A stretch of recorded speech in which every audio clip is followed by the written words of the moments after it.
এই শোনো না, আমাদের অন্ধবিশ্বাস চ্যানেলটি যারা এখনো সাবস্ক্রাইব করেননি প্লিজ সাবস্ক্রাইব করে দাও। আর অল্প কিছু সাবস্ক্রাইবার হলে 1 লক্ষ পরিবার হবে। সবাই প্লিজ সাবস্ক্রাইব এবং বেশি বেশি শেয়ার করে দাও প্লিজ। নে এবার নিজেই ধরা দিলাম, তবে মারার আগে ভেবে দেখিস মানুষটা কিন্তু তোরই। যতবার আমাকে খুঁজতে খুঁজতে তুই হাঁপিয়ে যাবি, ততবার আমি নিজেই তোকে ধরা দিব। তোর এই ছোট্ট মনেই তো আমার অস্তিত্ব।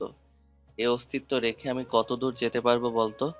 এবার ষাঁড়ের মতো ফুসফুস বন্ধ করে শান্ত হ দেখি। কি করলে রাগ কমবে বল? আদর দিব? আয় তাহলে আদর করি। আয় আয়, তবুও একটু রাগ কমা আমার রাগিনী। তুষির কি হলো কে জানে, হুট করে রাগ নিমেষেই পানি হয়ে গেল। চুপ করে বসে রইল সে। আর তুষার রাগ কমাতে পেরে ওর করে মুখ রেখে ঠোঁট টিপে হাসলো। ভালোবাসার মানুষকে যদি নিজের কন্ট্রোলে না রাখতে পারি তবে তার মন বুঝলাম কই।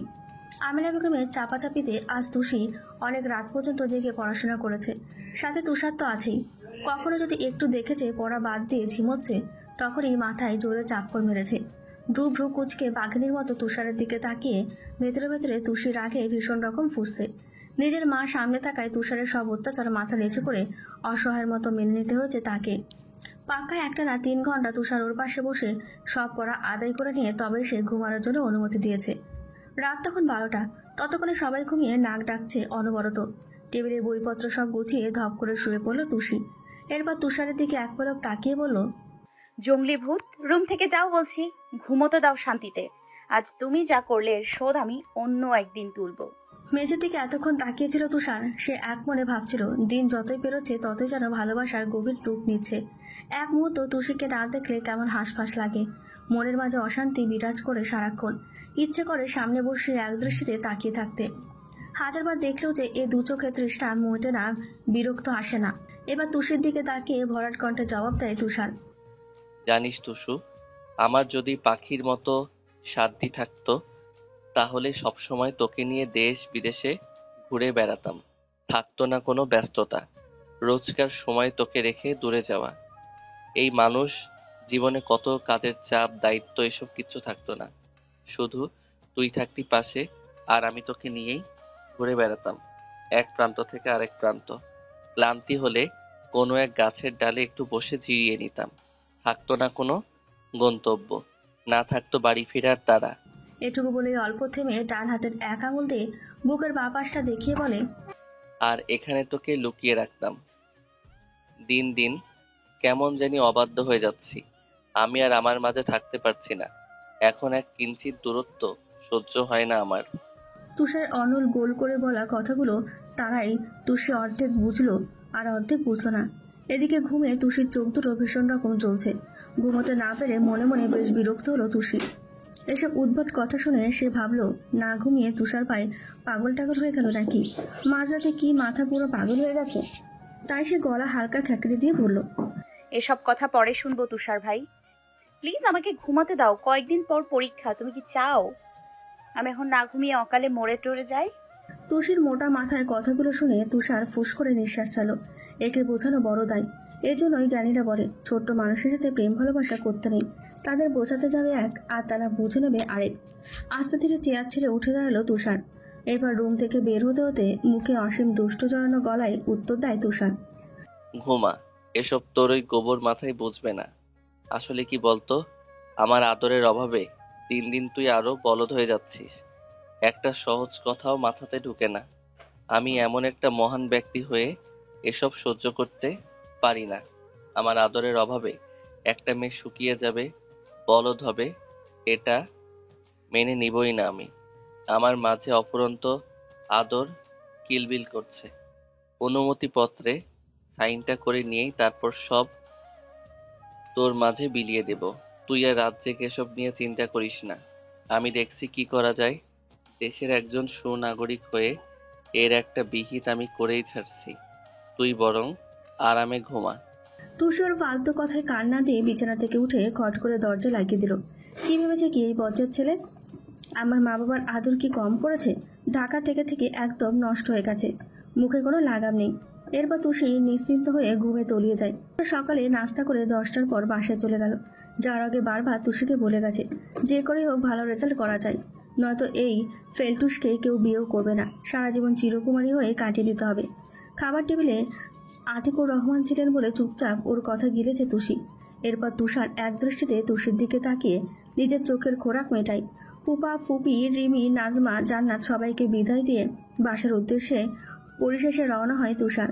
তুষি আজ সারাদিন আমিনা বেগমের কথায় নিজের পুরো রুমটা সুন্দর করে গুছিয়ে রেখেছে, কেমন জঙ্গলের মতো হয়েছিল।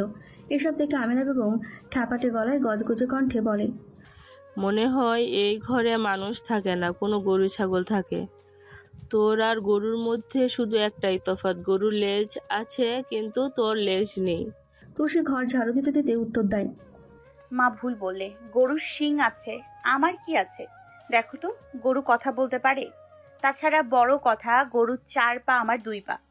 এবার বলো, কোন দিক দিয়ে তোমার মনে হয় আমি গরুর সমতুল্য? মেয়ের এমন ফাজলামো দেখে খেপে যায় তেরি। তেরে এসে চোখ গরম করে বলে, ফাজিল মেয়ে, একদম বাপের বংশের মতো স্বভাব পেয়েছে। আমি যে মা হই সে খেয়াল নেই, আজ তো শয়তানের বাপ বেটি। তুষি দৌড়ে রুমের বাইরে চলে আসে। মাকে রাগিয়ে দিতে পেরে হাসতে হাসতে ঢলে পড়ল সে।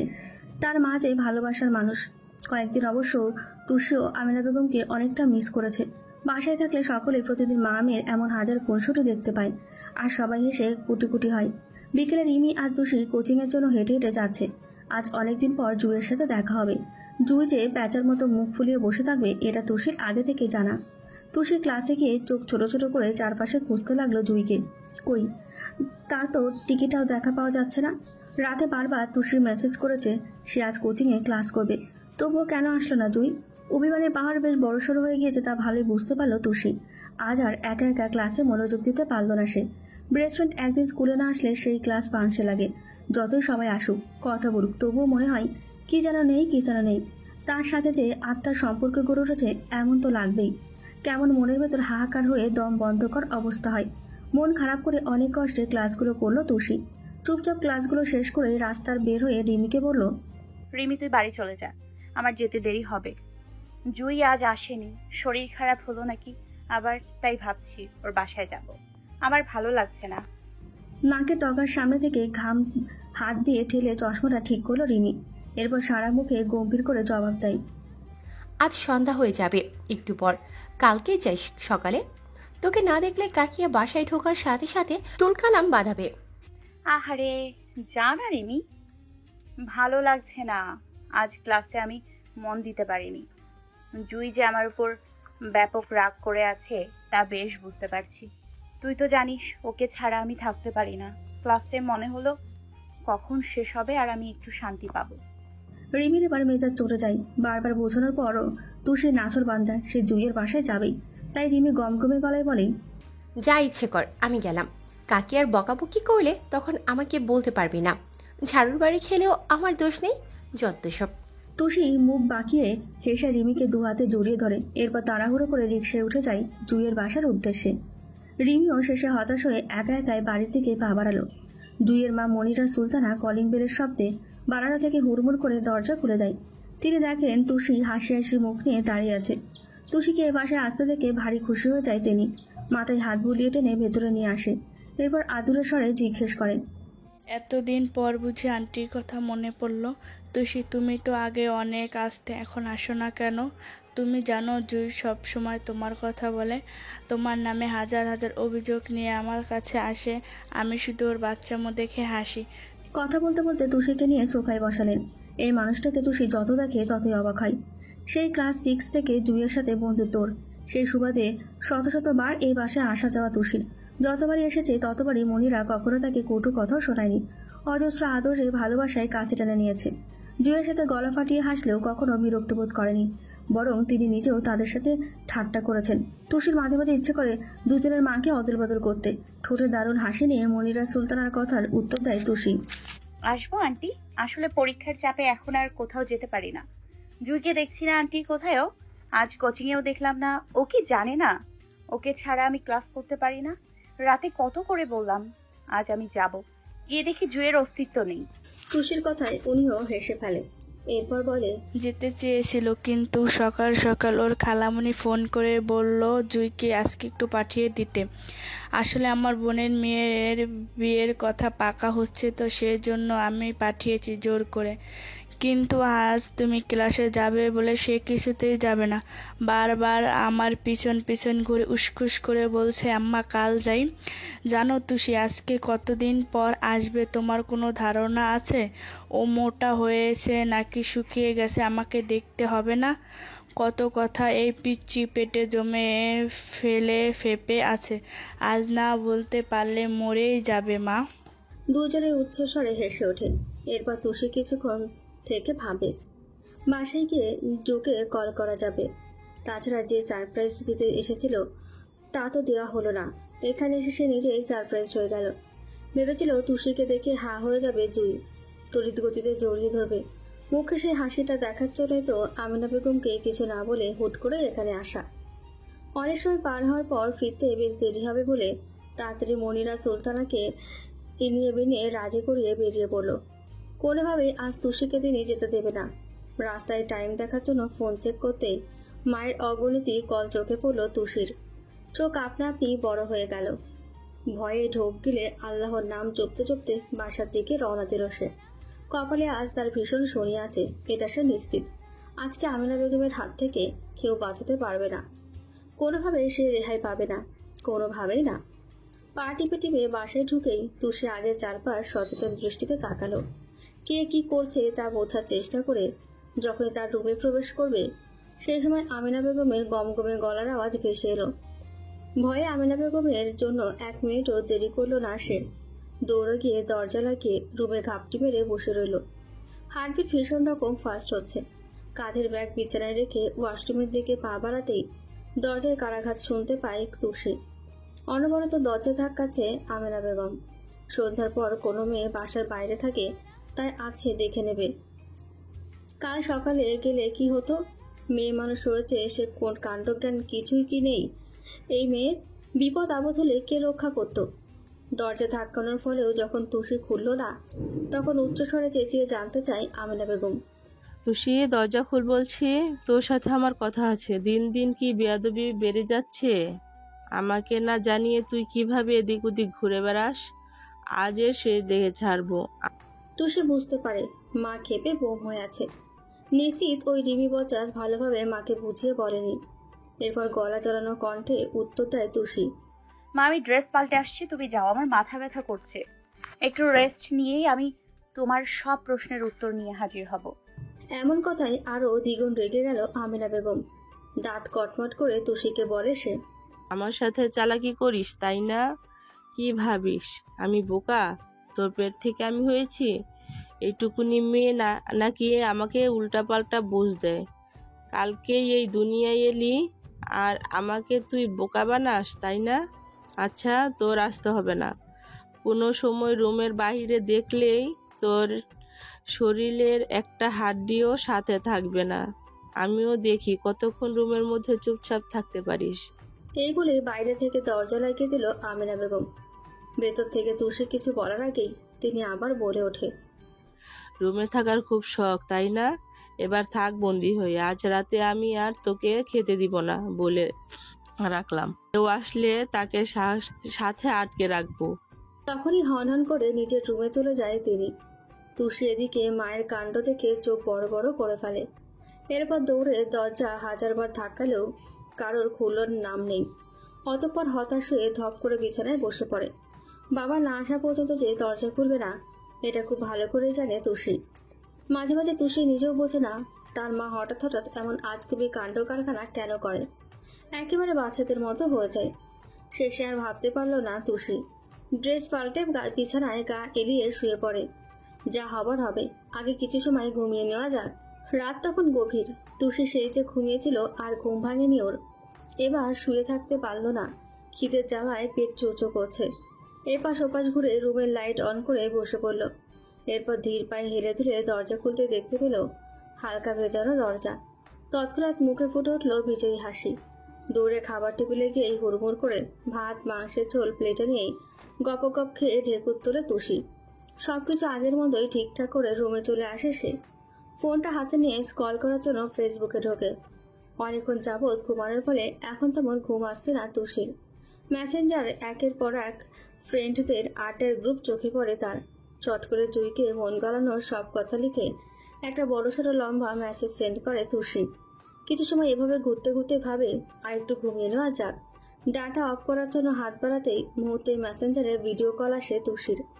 ওপাশের কল করা ব্যক্তিকে দেখেই মুখ অটোমেটিক্যালি হা হয়ে যায়। এত রাতে তুষারের কল, এ যেন আনএক্সপেক্টেড। গায়ের ওড়না ভালো মতো ঠিক করে ফোন রিসিভ করে তুষি। দেখতে পায় কালো টি শার্ট পরা অবস্থায় বিছানায় হেলান দিয়ে তুষার বসে আছে। তার চোখ জোড়া এক দৃষ্টিতে তুষির চোখের দিকে তাকিয়ে আছে। মনে হচ্ছে গভীর দুটি চোখ দিয়েই ভস্ম করে দেবে তুষিকে। তুষি কিছু বলার আগেই ওপাশ থেকে আগন্তুক জানতে চায়, চুন্নি, এত রাতে কার মন চুরি করার জন্য অনলাইনে এসেছিস? আমি জাস্ট অবাক।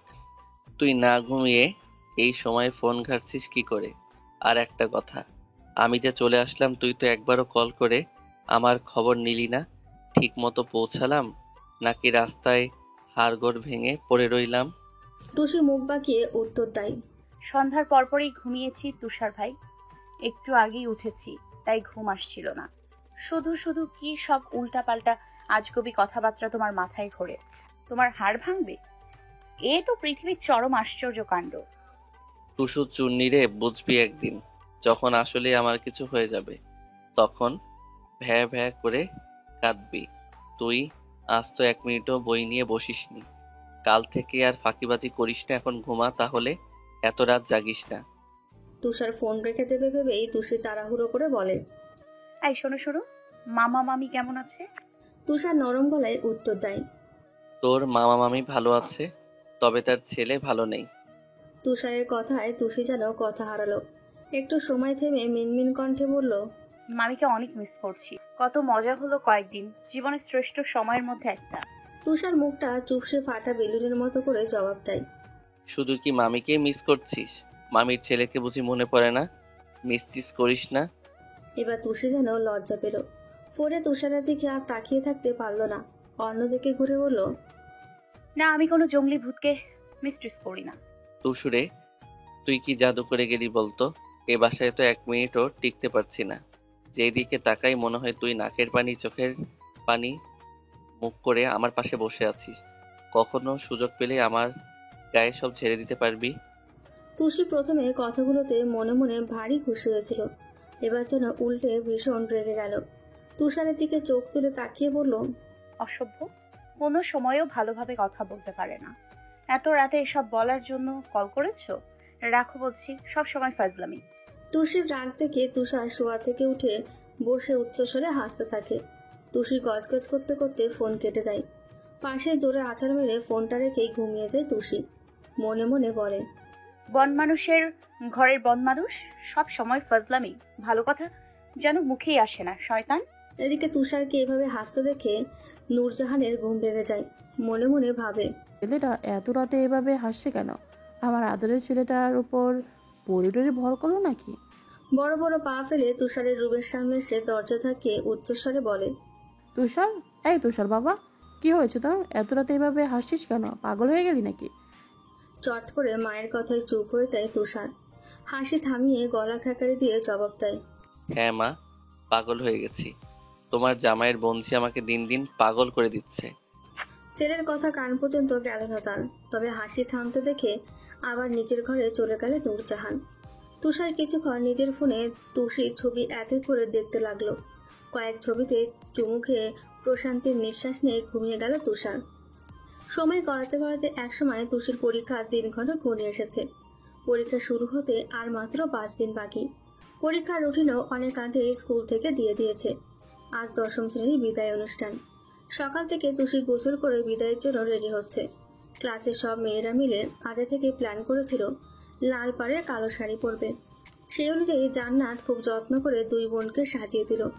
এরপর দুজনকে একসাথে দাঁড় করিয়ে ফোন দিয়ে কয়েকটা ফটো তুলে আনন্দের সাথে বলল, ইস, কি সুন্দর লাগছে তোদের।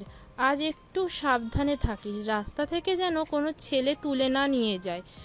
রিমি হেসে জবাব দেয়, দেশে এত সুন্দর মেয়ে থাকতে আমাদের নিয়ে যাবে? আমি না হয় কিউট লাগছে, কিন্তু তুষিকে দেখলেই তো সব ভালো ছেলেগুলো দৌড়ে পালাবে। তুষিকে পেতনি লাগছে, পেতনি। শাড়ি পরে আজ তুষির মন ফুরফুরে, তাই ভাবলো এখন রিমির সাথে ঝগড়া করবে না। রিমিকে রাগানোর জন্য বলল, আমাকে যে বেশি সুন্দর লাগছে এটা তোর সহ্য হচ্ছে না, তাই হিংসে করে এসব বলছিস না। আজ আমি তোর সাথে কোনো ঝগড়া করব না, এখন আমি চিল মুডে আছি। জান্নাত হেসে দিল। রিমির মুখ বাঁকানো দেখে জান্নাত ওদের তাড়া দিল। চল নিচে যাই, দেরি হয়ে যাচ্ছে, তাড়াতাড়ি স্কুলে পৌঁছাতে হবে। তুষি আর রিমি আর কোনো কথা বলল না। ভদ্র মেয়ের মতো নিচে সবার সাথে হেসে হেসে বলল, দেখো তো আমাদের কেমন লাগছে। আমেনা বলল। নাজমা তাদের দেখে মুখে আওড়ালেন। মাশাল্লাহ, কারো নজর যেন না লাগে। দুজনের কাছে এসে আমেনা মুখে হাত বুলিয়ে আদর করলেন।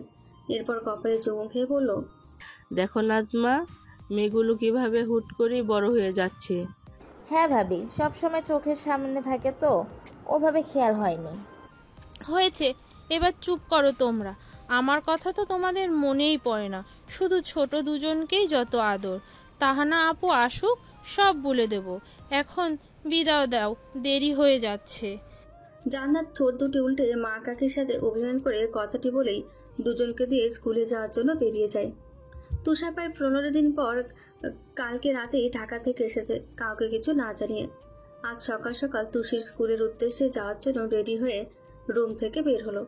নূরজাহানের সাথে নাস্তা সেরে সিঁড়ি দিয়ে হনহন করে বের হওয়ার সময় নিচতলায় গেটের সামনেই রাহাকে দেখে থমকে গেল তুষার।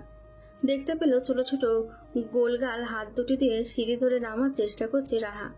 বিড়ালছাটার মতো হাত দিয়ে এক পা করে নামছে। ভ্রুজোড়া ভীষণ কোঁচকানো, নামতে কষ্ট হচ্ছে বিধায় ঠোঁট দুটি উল্টে রেখেছে। ছলছল চোখ দেখেই মনে হচ্ছে আর একটু পরে চোখের কর্নিশ দিয়ে অশ্রুগুলো ঝরে পড়বে। তুষার দাঁড়িয়ে কিছুক্ষণ রাহার কাণ্ড কারখানা দেখতে লাগলো। অনেক সময় এভাবে নামতে নামতে হঠাৎ ধপ করে বসে অনবরত শ্বাস নিচ্ছে রাহা। তুষার চারপাশে আন্টিকে খুঁজেও দেখতে পেল না। সে তখন মনে মনে চিন্তা করলো, রাহা একা কিভাবে বাইরে আসলো? আন্টি কি খেয়ালই করে নাই? বড় বড় পা ফেলে রাহার সামনে গিয়ে দাঁড়িয়ে ওর দিকে কিছুটা ঝুঁকে বলল, রাহামণি, তুমি এখানে একা একা কি করো? তুষারকে দেখতে পেয়েই কুদুর মতো দাঁত বের করে খিলখিলিয়ে হাসলো। এরপর পা দুটি নিজের হাতে নিয়ে বলল, পা খুব ব্যথা, অনেক কষ্ট লাগছে। ও বাবা, পা দুটো খুব ব্যথা কেন? রাহামণি, তুমি এত কি কাজ করেছো? সিঁড়ির ওপর হাতে ভর করে খপ করে রাহা উঠে দাঁড়ায়। এরপর নিজের 2 হাত বাড়িয়ে অনবরত মাথা চাকায়। মুখ ফুলিয়ে তুষারকে বলে, আমাকে আগে কোলে নাও, তারপর বনবো। তুষার একগাল হেসে ওঠে। রাহাকে কোলে নিয়ে ওদের রুমের দিকে পা বাড়াতে বাড়াতে বলে, ওই দিনের পর থেকে তোরে দেখলেই তো আমার বুক কাঁপে বাপ, তুই মানেই একটা আতঙ্ক। রাহা ওর কথা বোঝার চেষ্টা করলো। কিছুক্ষণ পর জবাব দেয়, আতঙ্ক কি ভাইয়া? আতঙ্ক অর্থ রাহা, এবার বুঝলি? রাহা বিজ্ঞতের মতো বোঝার ভান করে অনবরত মাথা ঝোঁকায়। এরপর উত্তর দেয়, আতঙ্ক অর্থ লাহা। তুষার ওর কথা শুনে হা হা করে হেসে ওঠে। এরপর ডান হাত দিয়ে ওর গাল চেপে টপাটপ কয়েকটা আদর বসিয়ে দেয়। রাহা ওর দেখা দেখি ট্রিম করা কাঁচ কাটা তুষারের দুগালে একের পর এক চুমু দিয়ে হঠাৎ চোখ দুটো লাল করে তুষারের বাহুকে ধপাস ধপাস কয়েকটা কিল বসিয়ে দেয়। এরপর রাগান্বিত স্বরে বলে, তোমার গালে কাটা দিছু কেন? আমার থুতিতে ব্যথা পেয়েছি, কামড় দিয়ে নক্ত আনি দিব। পুচা ভাইয়া, আমাকে ব্যথা দিছু কেন? আমাকে বনে দিব, আম্মু তোমাকে ঠাস ঠাস মারবে। তুষারও কাণ্ড দেখে হা হয়ে যায়। ইচ্ছে করে এবার রাহার গালে ঠোঁট দিয়ে আরো জোরে চেপে ধরে। রাহাদের রুমে প্রবেশ করে ধীরে ধীরে রাহার মায়ের কাছে গিয়ে বলে, আন্টি, রাহা কিভাবে একা একা সিঁড়ির নিচে গেল? রাহার আম্মু সুহানার তখন হুঁশ ফিরে আসে। পাশের রুমে ভাবি এসেছিল বিধায় সে যাওয়ার সময় দরজা লাগানোর মনেই ছিল না তার। রুম গোছানোর জন্য তাড়াহুড়ো করছিল। এই ফাঁকে কখন যে রাহা নিচে চলে গেছে তিনি জানেনই না। এবার তুষারের কোলে থেকে তিনি যেন প্রাণ ফিরে পেলেন। রাহার দিকে রাগের চোখে চেয়ে বলে, আমাকে না বলে তুমি নিচে কেন গিয়েছিলে? আর যদি ভাইয়া না দেখতো তখন আমি কাকে নিয়ে থাকতাম? আমার কষ্ট লাগে, তুমি বোঝো না? রাহাকে শাসিয়ে তুষারের দিকে ফিরে তাকায়। মলিন স্বরে তুষারের উদ্দেশ্যে বলে, তুষার বাবা, তুমি জানো না এই বিচ্ছু কি হয়েছে? 1 মিনিট আমাকে স্বস্তি দিচ্ছে না। সুযোগ পেলেই টুস করে রুমের বাইরে চলে যায়। সোহানা পূজা লাহাকে বকে, আজকে বাবা আছুক, বাবা তোমাকে অনেক মারবে, সোহানাকে কামড় দিয়ে নক্তহানি দিবে। মুখ বন্ধ রাখবে নাকি মায়ের দেব? তোমার পিঠে টাস টাস মারবো, অনেক মারবো। রাহাকে সোহানা থাপ্পড় মারতে গিয়েও ওর কথাই হেসে উঠল। তুষারও ঠোঁট টিপে হাসে। এরপর সোহানা কোলে নিতে গেলে সে তুষারের শার্ট দুহাতে শক্ত করে ধরে রাখে। কিছুতে যাবে না মায়ের কোলে। জোর করে দিতে গেলে চিৎকার করে কান্নাকাটি শুরু করে দেয়। শেষে তুষারই সোহানাকে আশ্বস্ত করেন রাহাকে নিয়েই বের হবে। দুজনে ইচ্ছে মতো ঘুরে ফিরে একটু পরে চলে আসবে। বিদায় অনুষ্ঠানে উপস্থিত সকল স্যার ম্যাম আরও অনেক অতিথি সকল ছাত্রছাত্রীর উদ্দেশ্যে নিজের মতো বক্তব্য দিচ্ছেন। এই স্কুলে তারা 5 বছর পড়েছে। স্যার ম্যামদের সাথে কত শত স্মৃতি, খুনসুটি। আজ থেকে সবকিছুই শুধু অতীত। সবকিছু মনে করে সকলের আপনা আপনি মনের কষ্টে চোখ ফেলে যাচ্ছে। প্রিয় বন্ধু বান্ধবগুলো কোথায় যাবে? তাদের সাথে কথা না হলে যে মন ভরে না। দীর্ঘক্ষণ বক্তব্য রেখে সব ছাত্রছাত্রীকে মিষ্টিমুখ করানো হলো। এরপর সবাই এক এক করে প্রধান শিক্ষক থেকে শুরু করে সকল স্যার ম্যামদের সাথে ছবি তুলে নিল। বলা বাহুল্য, প্রিয় শিক্ষকের সাথে এটুকু স্মৃতি তো থাকতেই পারে। ক্লান্ত বিকেলে যখন অতীত মনে পড়ে যাবে, তখন হয় এসব দেখে সে আগের দিনটায় ফিরে যেতে ইচ্ছে করবে। আর মনে মনটা খা খা করবে। মনে হবে কি রঙিন ছিল দিনগুলো। ইস, আর একবার যদি ফিরে পাওয়া যেত। কয়েকজন দলে দলে তাদের ফ্রেন্ডের সাথেও গ্রুপ ছবি তোলায় ব্যস্ত। একটা সময় পর কে কোন জায়গায় থাকবে তা তো বলা যায়। পরম যত্নে স্মৃতি নিকড়ে চোখ দুটি খুশিতে হেসে উঠবে। কেউ কেউ নিজের বন্ধুকে জড়িয়ে ধরে অনবরত চোখের পানি ফেলছে। কষ্ট হচ্ছে ভীষণ। কে জানতো সুন্দর কাটানোর সময়গুলো এভাবে ফুরিয়ে যাবে? কখনো কি এক কিঞ্চিত পরিমাণ তারা টের পেয়েছিল? দিন গেলে আর সে দিন ফিরে আসে না। তুষিও জুইকে জড়িয়ে ধরে হু হু করে কেঁদে যাচ্ছে। কোনোভাবে কান্না থামানোর নাম নেই। এভাবে অনবরত কান্না করায় জুই বলল, কথা দে সারা জীবন আমার সাথে থাকবি, কখনো দূরে যাবি না।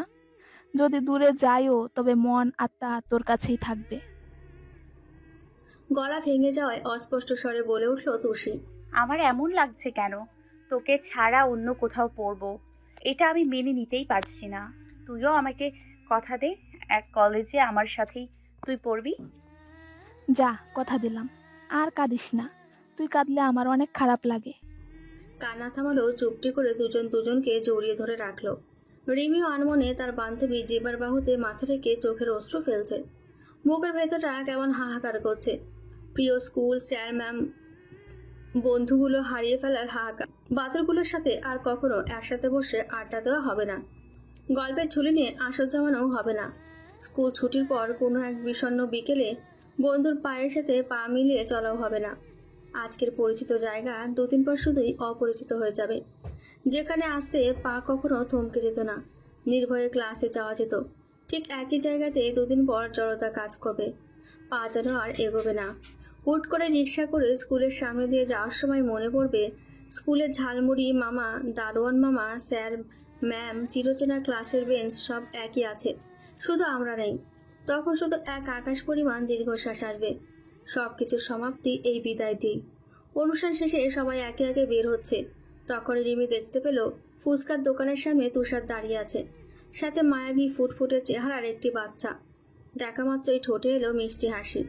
তুষারের দিকে হাত বাড়িয়ে ইশারা করার পরও কোনো উত্তর পেল না রিমি। তুষার সেই বাচ্চাটার সাথে কি নিয়ে যেন বক বক করছে। অন্য কোনো দিকে তার খেয়াল নেই। জেবাকে বিদায় দিয়ে তুষিকে খুঁজতে লাগলো। এদিক ওদিক ঘুরে খুঁজতেই চোখ চলে গেল খুব কষ্টে পা টিপে টিপে জুয়ের সাথে গেটের দিকেই আসছে তুষি। কাছাকাছি আসতেই রিমি তুষির হাত শক্ত করে ধরে কোনো কথা না বলতে দিয়েই টেনে নিয়ে গেল ফুচকার দোকানে। জুইও আসলো ওদের পিছু পিছু। রিমি তুষার ভাইয়ের উদ্দেশ্যে বলল, তুষার ভাই, তুমি যে এখানে আসবে আমাদের তো একবারও জানালে না। আমি ভেবেছি তুমি ঢাকাতেই আছো। পেছন ফিরে রিমিকে দেখেই একগাল হাসলো তুষার। সবাইকে বের হতে দেখে সে জানতো ওরাও এখানে আসবে। এখানে আসতে তোদের পারমিশন নিতে হবে আমায়? কথা শেষ করে রিমির পাশে তাকাতেই কালো মসলিন কাপড় পরা তুষির দিকে চোখ চলে গেল। দেখতে পেল মুখটা ভারী থমথমে অবস্থা। মলিন মুখে অন্যদিকে তাকিয়ে আছে। চোখ জোড়ায় কাজল লেপটে আছে। দেখেই বোঝা গেল ন্যাকা সিটকাদুনি কেঁদে নিয়ে একাকার। চট করে দৃষ্টি সরিয়ে জুইকে বলল, কেমন আছো বেয়াদব মহিলার পার্টনার? তুষারকে দেখে এতক্ষণ জুইয়ের মুখে যে হাসি ছিল সেটা পর মুহূর্তেই চুপসে ফাটা বেলুনের মতো হয়ে গেল। অভিমান জড়ানো কণ্ঠে জুই বলে, এটা কি বলেন ভাইয়া? ছোট বোনকে কি কেউ এইসব বলে? বোনকে সব বলা যায় কিন্তু ঘরের বউকে নয়। তুষার তুষিকে একবার পরখ করে জুইয়ের কথার উত্তর দিল। ওরা সবাই হাসলেও তুষি ওর কথায় এক নজরও ওর পানে তাকিয়ে বিরক্ত নিয়ে আবার নিচের দিকে তাকিয়ে রইল চুপচাপ। তার ভালো লাগছে না। শাড়ি পরে এখন গা গুলিয়ে যাচ্ছে। বাসায় গিয়ে কখন চেঞ্জ করতে পারবে সেই চিন্তায় অবরত করছে তুষি। সবাইকে বসে তুষার ফুচকা খেতে দিল। রাহা মনি এখানে আসার পর থেকে চুপচাপ। এত মানুষের মাঝে সে কাউকে চিনতে পারেনি, তাই মুখ দিয়ে একটা টু শব্দ উচ্চারণ করেনি সে। মনের ভেতর ভয় কাজ করার ফলে তুষারের গলা জড়িয়ে চুপচাপ মাথায় এলিয়ে দিয়েছে তুষারের কাঁধে। এখন তুষিকে দেখে অল্প একটু যেন কথা ফুটলো মুখে। চোখ ছোট ছোট করে বলে, কিউট আপু, তোমাকে লাহার মতো বিউটিফুল লাগছে। তুষি বা তুষারের দিকে তাকাতে দেখতে পেল কাঙ্ক্ষিত সেই মুখ। কেমন মায়াভরা চোখ মুখে তার দিকে এক দৃষ্টিতে তাকিয়ে আছে। রাহাকে দেখে দৌড়ে এলো তুষারের কাছে। এরপর রাহার গালে দু চারটে টপাস টপাস করে চুমু খেয়ে বলল, কিউটি, তুমি আসছো? কেমন আছো তুমি? তুষির খুলে রাখা চুলে রাহা ডান হাত ঝুঁকিয়ে খপ করে কয়েকটা চুল টেনে নিজের মুঠোয় নিয়ে বলল, পূজা তুমি থাস থাস তোমার পিঠে মাপবো। আমার সাথে কথা বুননি কিনু? আমি নাক করছি তোমার সাথে আলি। তুষার রাহার কাজে চোখ গরম করে, মনে মনে আওড়ায়, শালির ঘরে শালি, তুই আমার বউয়ের চুলে হাত দিস, ব্যথা পাবে বিধায় আমি নিজেই তো ধরার সাহস পাই। দোয়া করি বিয়ের পর প্রতি রাতে তোর জামাইবাবু চুল টেনে ছিঁড়ে ফেলবে, আর তুই ভ্যা ভ্যা করে হাত পা ছড়িয়ে ছিটিয়ে কাঁদবি। এখন কেউ আর ফিরাতে যাবে না, আমিন। চুলে টান পড়ায় বেশ ব্যথা পেল তুষি। রাহার হাতের মুঠো থেকে চুল ছাড়াতে ছাড়াতে ব্যথাতুর গলায় বলল তুষি, কেন বাবা, তুমি রাগ করেছো কেন সোনা? মুখ ফুলিয়ে বড়দের মতো অভিমানের স্বরে রাহা জবাব দেয়, ভাইয়া শুধু তোমাকে আদল করলে আর আমার থু থেকে নক্ত আনি দিয়েছে, এই দেখো। ছোট ছোট হাত দুটো দিয়ে তুষিকে নিজের ঠোঁট উল্টে দেখায় রাহা। ওর কথা কানে পৌঁছাতে তুষার তড়িৎ গতিতে রাহার মুখ চেপে ধরে। বিড়বিড় করে বলে, চুপ কর ভাই, ইজ্জত লুটিস না, অনেক হয়েছে, আর না। মুখ চেপে ধরায় রাহা কথা বলতে পারে না, শব্দ করে। রিমি, তুষি আর জুই এমন কাণ্ড দেখে খিলখিলিয়ে হাসে। সবাই যার যার মতো সময় কাটিয়ে তুষি জুইকে বিদায় দেয়। যাওয়ার সময় তুষা জুইয়ের কানে কানে বলে, বউ আমার যেমন তেমন, শালি আমার মনের মতন, একদম ফাটাফাটি। তুষার চোখ টিপে দিল। জুই এহেন কথা শুনে একটু লজ্জা পায় অবশ্য। এরপর মুহূর্তেই হেসে বাড়ির উদ্দেশ্যে বেরিয়ে যায়। তুষার নিজেও একটা রিক্সা রাখলো। এরপর রাহাকে নিয়ে ওপরে বসে তুষি আর রিমিকে সিটে বসার জন্য জায়গা করে দিল। তিনজন একই রিক্সায় যেতে যেতে তুষার রাহাকে বললে, বলো তো রাহা, আফুরানি। এতক্ষণ যে তুষারের খাঁজ কাটা দাড়িগুলো এক এক করে দেখছিল, ওর কথায় মুখ তুলে তাকায় সে। চোখ পিটপিট করে বলে, আপু বেশি বেশি বিউটিফুল। ওয়াও না। হ্যাঁ রাহার মতো, এবার বলো রানী। রাহা দুটো কুচকে ভাবুক হয়ে উত্তর দেয় তুষারকে, লাহা অট্ট আতুন কেউ আর তুচি অট্ট লানি। তুষি ওর কথায় ফিক করে হেসে দেয়। রাহাকে নিজের কোলে নিয়ে বলে, আর তুমি আমার কিউটি বনু, সোনা বনু। রাহার গালে জোরে একটা চুমু দিয়ে দেয়। ব্যথা পেয়ে রাহা দ্রুভ্রু ভীষণ রকম কিঞ্চিত করে তুষির মুখের দিকে এগিয়ে যায়। কেউ কিছু বুঝে ওঠার আগেই চট করে ছোট ছোট দাঁতগুলো দিয়ে তুষির নাকে জোরসোরে কামড় বসিয়ে দেয়। তুষির ব্যথা আর্তনাদ করে ওঠে। আচমকা আক্রমণে হা হয়ে যায় তুষার আর রিমি। তড়িঘড়ি করে রাহাকে নিজের কাছে আনে তুষার। এরপর আস্তে স্বরে বলে ওঠে, কত বড় সাহস তুই আমার বউরে কামড় দিস, আমার জিনিসে হাত। তোর জামাইও বেশি বেশি কামড় দিব, তখন দেখবি 2 দিন পরই তোর ডেঙ্গু হইয়া গেছে শালি। বানো কনেছি, ঠিক কনেছি, নক্ত বেল হবে দেখো। আমাকে এভাবে গানে ব্যথা দেয় চবাই। এ কথা শেষে আবার তুষারের দিকে চোরা চেয়ে গম্ভীর স্বরে বলে, জামাই কামড় দিবে কিনু।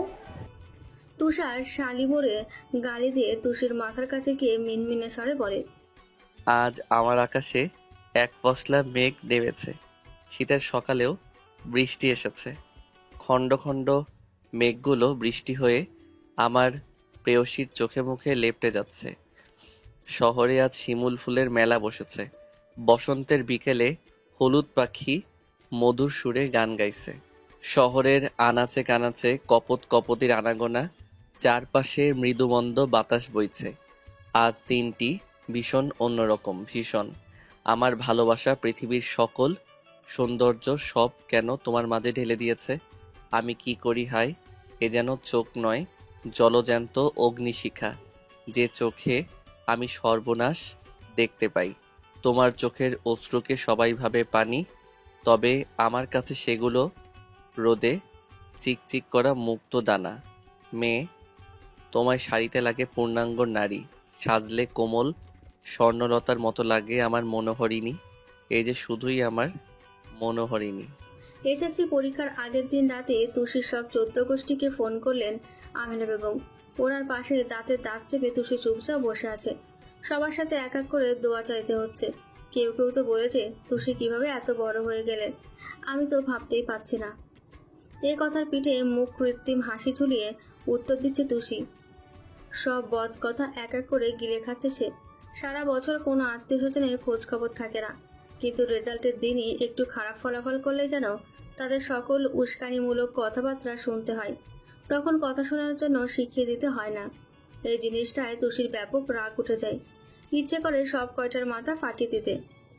সর্বশেষ কল আমিনা বেগম তার ছোটবেলার বান্ধবীকে দিলেন। ভালো মন্দ জিজ্ঞেস করে তুষির দিকে ফোনটা বাড়িয়ে দিলেন। আস্তে করে বললেন, নে ধর, কথা বল। আগে সালাম দিয়ে দোয়া চা, যা যা বলবে চুপচাপ উত্তর দিবি। তুষি ফুসফুস করতে করতে সালাম দিল, দোয়া চেয়ে বলল, আন্টি কালকে আমার পরীক্ষা, দোয়া কইলেন। ও পাশ থেকে অবাকের ন্যায় উত্তর এলো, কি বলো তুষি, এক্ষুনি তুমি এসএসসি দিব? হায় হায়, দুদিন আগেই না দেখলাম নাক দিয়ে দুধ পড়ছে। কত কোলে নিয়ে থেকেছি তোমাকে, অনেক সময় তো ইস্যু করেও দিয়েছো। আজকালকার মেয়েরা হুট করে কিভাবে বড় হয়ে যায়। তা তুমি কি আর্টস থেকে পরীক্ষা দিচ্ছ? ঠিকই আছে, সায়েন্স নিয়ে পড়তে পারতে না, খুব কঠিন। ভালোই করেছো তুষি, পরীক্ষা শেষে আমাদের এখান থেকে ঘুরে যেও কেমন? এহেন কথায় মনে মনে 101টা গালি দিল তুষি। সে নাকি আমাকে বড় করেছে। বজ্জাত বেটি, আমার মা কষ্ট করে বড় করলো, আর উনি নাকি চট্টগ্রাম থেকে এসে আমাকে কোলে নিয়ে ঘুরেছে। মিথ্যাবাদী। মুখে মৃদু হাসি ফুটিয়ে বলল, জি আন্টি, দোয়া করবেন। আর আমি সায়েন্স থেকে পরীক্ষা দিচ্ছি।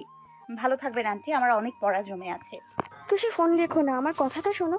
তুষি আর এক মুহূর্ত সময় ব্যয় না করে টুস করে কল কেটে দিল। বড় করে এক শ্বাস নিয়ে সোফায় গায়ে এলিয়ে দিল। এরপর পাশ ফিরে দেখতে পেল আমিনা বেগম রেগে মেগে একাকার। বড় বড় চোখ দুটো বেজায় লাল হয়ে আছে। তুষি বুঝতে পারলো তার প্রাণের বান্ধবীর কথা না শোনায় ব্যাপক রেগে গেছে।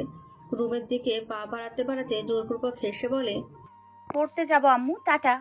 আমিনা বেগম হাতের পাশে কিছু একটা খুঁজলেন। টিভির রিমোট পেতেই তুষির দিকে ছুড়ে বেড়ে উচ্চস্বরে বলে উঠল, যাদবের হাড্ডি শয়তান, বড়দের সাথে কিভাবে কথা বলতে হয় এটাও বুঝিস না? তুষি এক ভো দৌড় দিয়ে চুপটি করে জোর গলায় পড়তে লাগলো। সকাল সকাল রিমি টেবিলে এক বসাতে ভীষণ রকম পড়েছে। একটু বসার সময়টুকু পাচ্ছে না সে। আজ প্রথম পরীক্ষা, বিধায় মনে অন্যরকম ভয় বিরাজ করছে। সারা শরীর কেমন যেন ঝিমঝিম মেরে যাচ্ছে। কাল সারা রাত চিন্তায় তুষি আর রিমি দুজনের এক চিলটে ঘুমও ধরা দেয়নি তাদের চোখে। তুষি ঝিমিয়ে ঝিমিয়ে শেষবারের মতো ডিভিশন দিয়ে টেবিল থেকে উঠে দাঁড়ালো। টাওয়াল নিয়ে বাথরুমে গেল। ফ্রেশ হয়ে নতুন আয়রন করা স্কুল ড্রেস পরে আয়নার সামনে গিয়ে বসলো। দুপাশে দুই বিরনি করার সময় জান্নাত ওর রুমে এসে বলল, কি রে, পরীক্ষা প্রস্তুতি কেমন?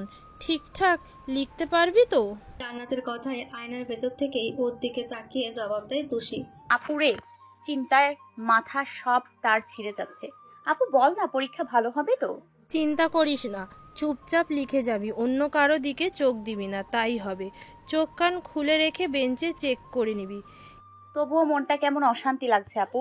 তুষির কাছে এসে ওর গাল দুটো আলতো টিপে দিয়ে জান্নাত বলে, কিছু হলে হবে না পাগলি, দেখবি পরীক্ষা একদম ফাটাফাটি হবে। তুষিকে নিজের মতো করে সবটা বুঝিয়ে শিখিয়ে দিল জান্নাত। তবুও মনের ভেতর ভয় এক বিন্দু পরিমাণও কমার নাম নেই। কেমন এক বিচ্ছিরি রকমের অনুভূতি হচ্ছে। যা করেছিল সব যেন মুহূর্তেই গুলিয়ে ফেলেছে। ভয়, চিন্তা, নার্ভাসনেস সবকিছু নিয়ে সকালে অল্প করে একটু নাস্তা করে নিল রিমি ও তুষি। খাবার যেন আর কোনোভাবেই গলা দিয়ে নামছে না। আমিনা বেগম দুজনের অবস্থা বুঝতে পেরে আদুরে স্বরে শুধালো, পরীক্ষা নিয়ে এত চিন্তা করলে হবে? মনকে শক্ত রাখতে হবে। তোমরা যেভাবে পড়ছো ওভাবেই সব লিখে আসবে।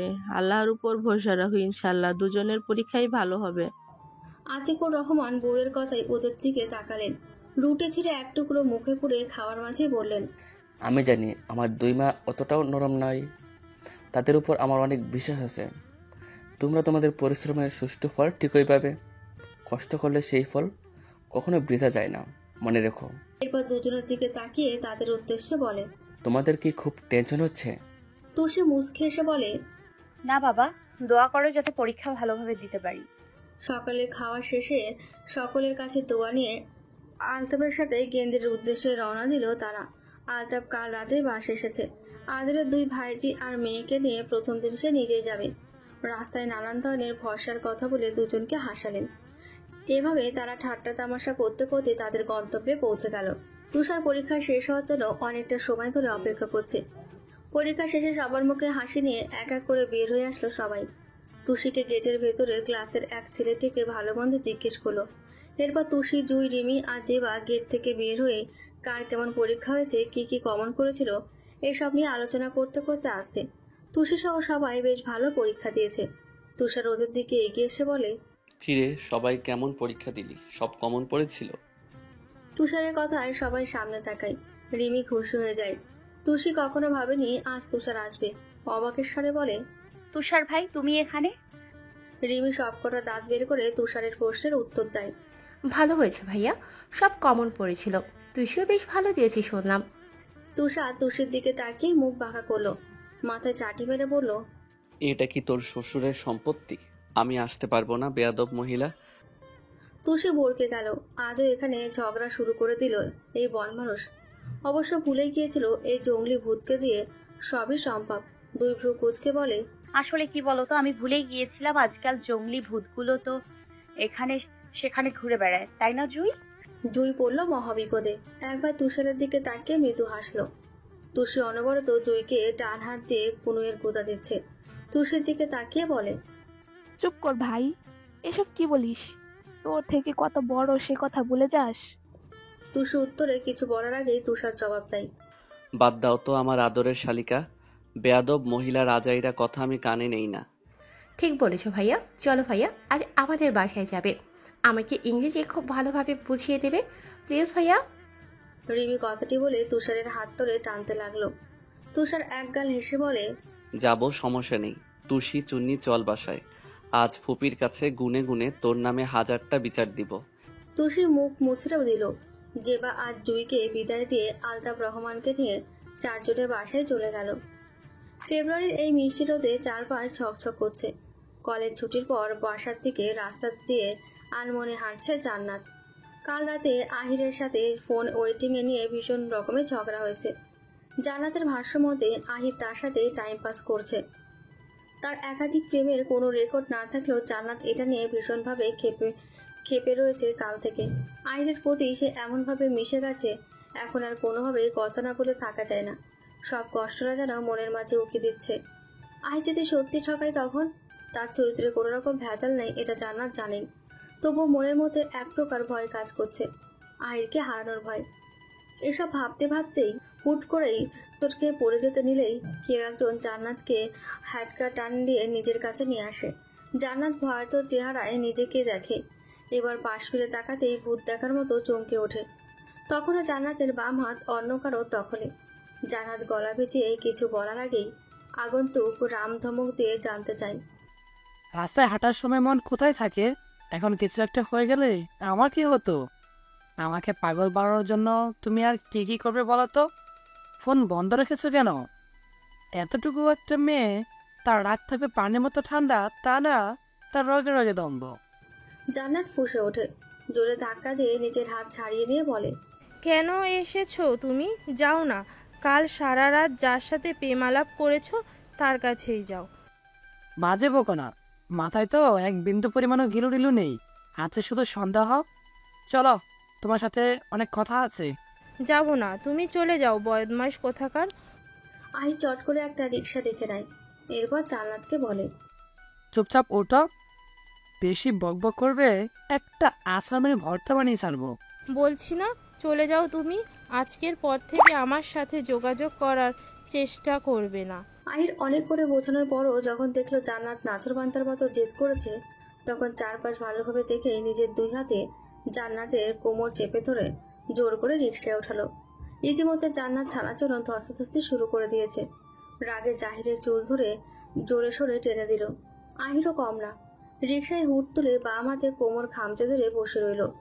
এরপর চুলের মাঝে মুখ ডুবিয়ে বলল, সবসময় রাগ করো কেন? আর একবার রাগ করলেই বিয়ের আগে বাসা সেরে ফেলবো বলে দিলাম। সব জোর করে আদায় করে নিব আমার সোনা। জান্নাতের হৃদস্পন্দন থমকে গেল। সবকিছু এলোমেলো হয়ে কোথায় যেন হাওয়ায় হয়ে গেল। রাগ করতে গিয়েও কিছু পড়তে পারল না। নিঃশ্বাস কেমন ভারী হয়ে আসছে। আহির জান্নাতের গালে চুমু খেয়ে বলল, চলো না জান, বিয়ে করে নেই, এর দূরত্ব মিটে যাক, তুমি আমি মিলে হয়ে যাই এক, তোমার সকল লোমকূপে আমার ছোঁয়া পাক, ভালোবাসাগুলো বিয়ের পর তরতর করে আরো বাড়বেন, সবসময় তোমাকে আমি আমার ভালোবাসায় ডুবিয়ে রাখবো। এহেন কথায় রীতিমতো জান্নাতের কান থেকে ধোয়া বের হচ্ছে। ঠোঁট কামড়ে চোখ খিচে বাম হাতে শক্ত করে আহিরের শার্ট খামচে ধরল। নাকে টপাটপ করে পানি ঝরছে। এতটা কাছে আসলে জান্নাতে প্রাণ যায় যে অবস্থা। বিয়ের পর যখন মিশে একাকার হবে তখন কি উপায়?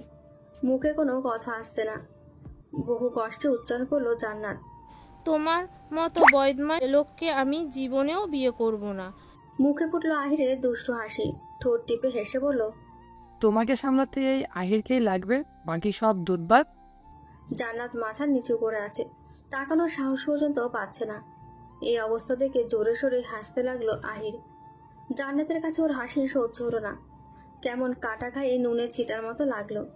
ইচ্ছে মতো কিল ঘুষে দিয়ে হাজারটা গালি দিয়ে ক্ষান্ত হলো। আহির হাসতে হাসতে বলল, এত হাত চলে কেন আমার?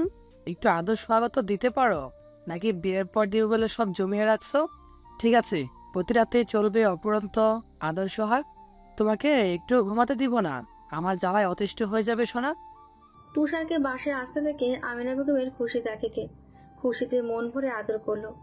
তুষার এসব দেখে অভ্যস্ত হয়ে গেছে। ফুস করে নিঃশ্বাস নিয়ে রুমের দিকে রওনা দিল। যেখানে তাকে জিজ্ঞেস করবে কেমন পরীক্ষা দিলি, তা না কেমন ভাইবোকে পেয়ে সব ভুলে গেছে। দরজা হালকা ভিজিয়ে ঘড়ির চুলের বিরুনি খুললো। এরপর ড্রেস চেঞ্জ করার জন্য বাথরুমের দিকে পা বাড়াতেই তুষার হুড়মুড় করে রুমে প্রবেশ করে দরজা লাগিয়ে দিল। হরণ করে তুষির অতি নিকটে এসে এক অস্বাভাবিক কাজ করে বসলো। তুষি কিছু বুঝে ওঠার আগে তুষার দুহাতে ওকে নিজের কাছে এনে তুষির গলায় সেই কালো চকচকে দিলে অচিরেই নিজের দাঁতের দংশনে রক্ত লাল করে দিল। হালকা ব্যথায় কুকিয়ে ওঠে তুষি। নিজেকে ছাড়ানোর বৃথা চেষ্টা করেও কোনো লাভ হয়নি। তুষার অনেকটা সময় দাঁত চেপে কামড়ে দিয়ে সরিয়ে দেয় তুষিকে। বাম হাত গলায় দিয়ে তুষি দেখতে পেল হালকা রক্ত বেরিয়ে এসেছে। হাত দিয়ে ঠোঁট মুছে জোরে শ্বাস নিয়ে বলল তুষার, এভাবে সেজে গুজে পরীক্ষা দিতে গেলি কেন? শাস্তিটা কেন দিলাম তা নিজে নিজেই খুঁজে নিস। গেটের ভেতর ছেলেদের সাথে কথা বলতে খুব ভালো লাগে তাই না রাবিশ? আর কোনোদিন ছেলেদের সাথে কথা বলতে গেলেও দুইবার ভাববি। তুষি ঢোক গিলে কাপা কাপা পা নিয়ে আয়নার কাছে চাই। হাত ছড়াতেই দেখতে পায় রক্ত জমাট বেঁধে লাল হয়ে আছে। তখনই কান্না পেয়ে যায় ওর। বাইরে গেলে সবাই কি ভাববে? তুষারের দিকে তাকিয়ে রাগে দুঃখে বলে, শয়তানের শয়তান, কি করলি তুই? খারাপ লোক, সামনে থেকে যা তুই। আমাকে বুঝিয়ে বললে হতো না? বোঝার মতো মেয়ে না তুই, তাই এই দাগ যতবার দেখবি ততবারই মনে পড়ে যাবে আমার কথা। তুষি রীতিমতো ফুঁসছে। তুষির সামনে এসে আলতো করে নাকে নাক ঘষে দেয় তুষার। কপালে চুমু খেয়ে বলে, আমাকে রাগিয়ে দিস কেন সব সময়? লক্ষ্মী মেয়ের মতো থাকতে পারিস না? তাহলেই তো আদরে আদরে ডুবিয়ে রাখি। 10টা না 5টা না একটা মাত্র ফুপিকা বাচ্চা, রাজাকারের বংশধর। তুষি নাক টেনে অনবরত কাঁদছে। তুষার দুহাতে গাল মুছিয়ে দিয়ে নিজের খাঁজ কাটা দাড়ি দিয়ে তুষির গাল চেপে ধরে। ব্যথা পেয়ে তুষি রেগে তাকায় ওর দিকে। তুষার ঠোঁট টিপে হেসে ওঠে, তুষি, তোর গালে একটা কিসের দাগ? জান্নাত তুষির দিকে আগাগোড়া নিক্ষেপ করে সন্দেহহীন দৃষ্টিতে তাকিয়ে এই কথা বলে। জান্নাতের কথায় তুষি হকচকিয়ে যায়। ভয়ে তাড়াহুড়ো করে পেছনের খোলা চুল সামনে এনে ঠিকঠাক করে। এরপর আমতামতা করে বলে, অ্যালার্জি আপু, রাতে বেগুন ভাজি খেয়েছিলাম, চুলকিয়ে এমন হয়েছে। কি বলিস সত্যি? তুষি কথাটি ঘোরানোর জন্য ঘন ঘন মাথা খুঁটি তুলিয়ে বলে, আরে সত্যি আপু, বাদ দাও তো এসব। আহির বলদের কি খবর তাই বলো। আহিরের নাম শুনে মুখ বাঁকায় জান্নাত, গাল ফুলিয়ে জবাব দেয়, ব্রেকআপ করে দিয়েছি ওই বদজাতের সাথে। আমাকে কিভাবে জ্বালাবে হিসাব সারাক্ষণ কষতে থাকে। তুষি খিলখিলিয়ে হেসে বিছানায় গড়াগড়ি খায়। জান্নাত রাগে ফোঁসফোঁস করতে করতে তুষির পিঠে কয়েক খা বসিয়ে দিল। তুষার সকালের নাস্তা ফুপির বাসাতেই করলো। রিমি বায়না ধরে যে আজ কোনোভাবে তুষার যেতে পারবে না। রিমির এক কথা, পরীক্ষার হলে দুজনকে তুষারই দিয়ে যাবে। তুষি আপাতত চুপ করে নাস্তা করছে। দিন দিন আরো বেশি খ্যাপাটে হয়ে যাচ্ছে তুষারের প্রতি। এখন আর নিজেকে কোনোভাবে বোঝাতে পারে না। ইচ্ছে করে তুষারের বাচ্চাকে ছিঁড়ে ফেলতে। এই বনমানুষের জন্যই প্রতিবার সবার কাছে তুষিকে অপ্রতস্ত হতে হয়। লজ্জায় মাথা কাটা যায় তুষির। বাসা থেকে বের হয়ে সিএনজিতে উঠল 3 জন। তুষার হলে দিয়েই আজ বাসায় চলে যাবে। রিমির কথা সকলের সামনে না করতে পারেনি সে। এভাবে একসময় স্কুলের সামনে গিয়ে পৌঁছালো তারা। তুষার দুজনের উদ্দেশ্যে হাসি হাসি মুখে বলল, প্রতিটি পরীক্ষা ভালো হলে শেষ পরীক্ষার দিন দুজনের জন্যই স্পেশাল একটা গিফট আছে। তুষি ভ্রু কুঁচকে ভাবুক হয়ে বলল, তোমার মতো কিপটে আবার দেবে স্পেশাল গিফট? হাস্যকর। রিমি হেসে দিল। তুষার মাথায় চাটি দিয়ে জবাব দেয়, তোর পরনের 70% জিনিসপত্রই এই তুষারের দেওয়া, এটা ভুলে যাস না।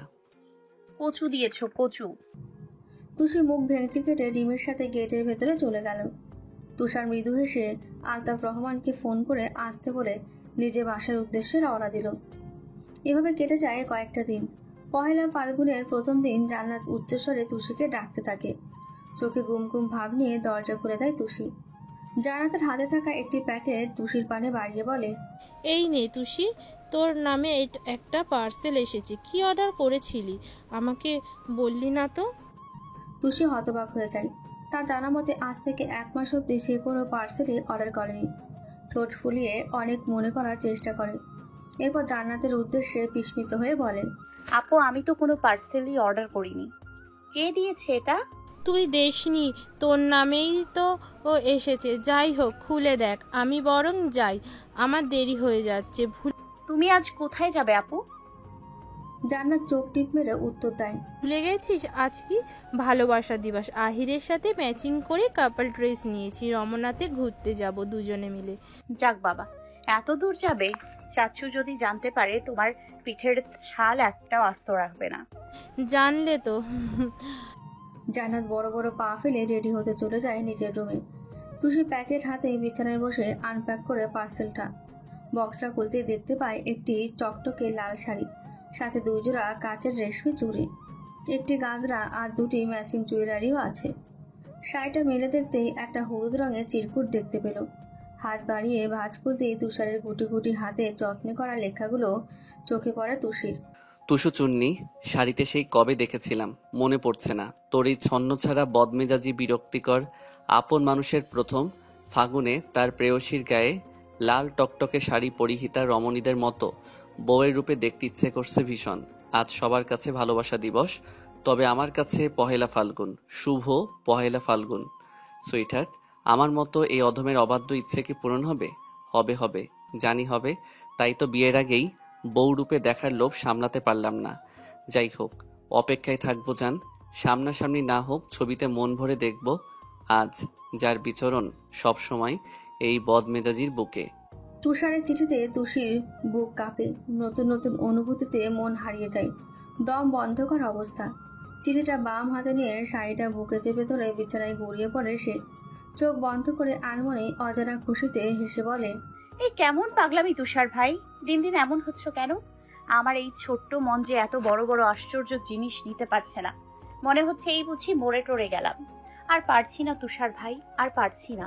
জান্নাত লাল পাড়ের হলুদ শাড়ি পরে নিজের মতো সেজে গুজে নিল।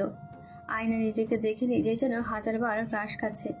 ঠোঁট এলিয়ে বিড়বিড়িয়ে বলে, হাই জান্নাত, আজ তোকে তো একদম ফাটাফাটি লাগছে। শত শত আহির আজ তোকে দেখে তবদা খেয়ে যাবে।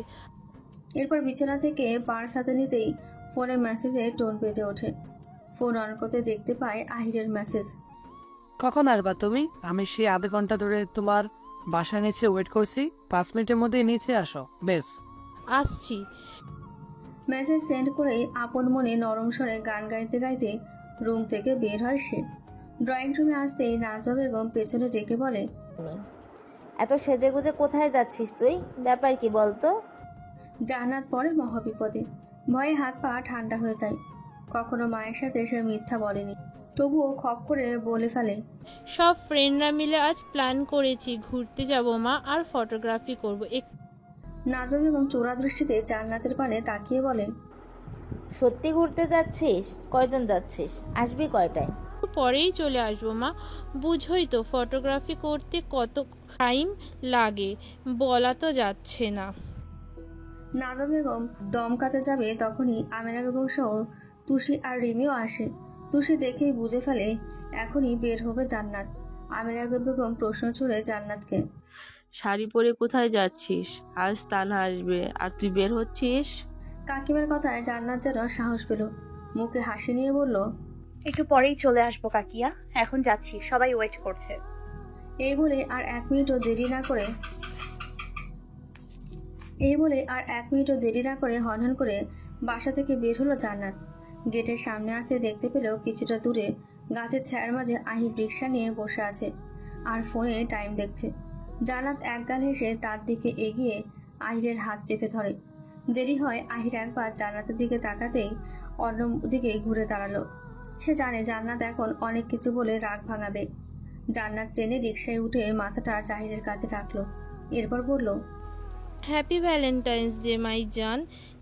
হয়েছে, আর বলতে হবে না। আজকের এই সুন্দর দিনেও তুমি দেরি করলে। কত কিছু ভেবে রেখেছিলাম, এসব মাটি করে দিলে। আনরোমান্টিক একটা। রিক্সা চলছে আপন গতিতে। জান্নাত মাথা তুলে আহিরের পরনের পাঞ্জাবির উপর থেকে কাতুকুতু দেওয়া শুরু করলো। আর যত কিছুই করুক আহির একটা কথাও বলবে না। জান্নাতও নাচর বান্ধা, এই চুল টেনে ধরছে আবার চিমটি কাটছে। শেষে আহির সহ্য করতে না পেরে জান্নাতের পিঠ দিয়ে ডান হাত গলিয়ে ওর উন্মুক্ত পেটে হাত চেপে ধরল। কোনো ছেলের থেকে প্রথমবারের মতো এহেন স্পর্শে জান্নাতের ভেতর তোলপাড় শুরু হয়ে যায়। হৃদস্পন্দন দ্রুত থেকে দ্রুত হয়। তড়িৎ গতিতে জান্নাত ওর পানে অসহায় চোখে চেয়ে এক শুকনো ঢোক গিলে বলে, কি করছো?